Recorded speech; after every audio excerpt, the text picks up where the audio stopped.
Chinese President Xi stressed the positive in China-US relations in his call with now President-elect Trump. According to China's Xinhua news agency, Xi told Trump that, quote, cooperation is the only, quote, correct choice for the world's two largest economies. Foreign Minister expanded on what was discussed. We are willing to communicate with the Trump administration to better understand each other and expand our cooperation.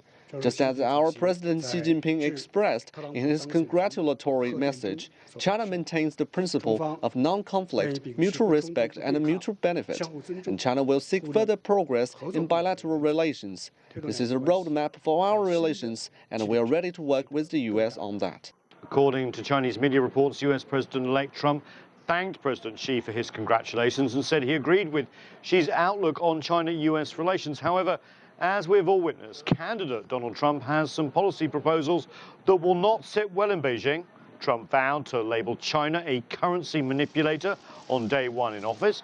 He said he would rip up the Iran nuclear deal inked with China and other world powers. He may well pull out of the global climate agreement and slap tariffs of up to 45% on Chinese imports. However, Trump's national security advisor does hint at support for the Beijing-backed Asia Infrastructure Investment Bank and China's One Belt, One Road initiative. President-elect Trump has largely stayed silent on these issues for now, but we await his policies. On the names front, who might craft policy? Among them is one Asia advisor, Peter Navarro. He is a trade hawk who has advocated tariffs on China. He co-authored an article recently that talked about a policy of, quote, peace through strength in Asia. And Randy Forbes, a U.S. congressman who has called for stepped-up naval patrols in the South China Sea, is widely tipped to be the next Secretary of the U.S. Navy.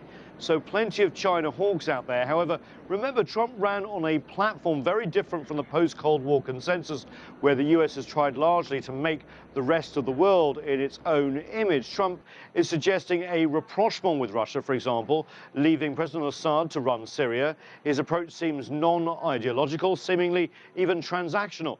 The pivot to Asia under Obama also seems essentially gone. The trade deal, the TPP, is going nowhere. The military alliance structure even being called into question by the U.S.'s closest ally in the region, the Philippines. So what replaces all this remains to be seen. Nathan King, CCTV, Washington.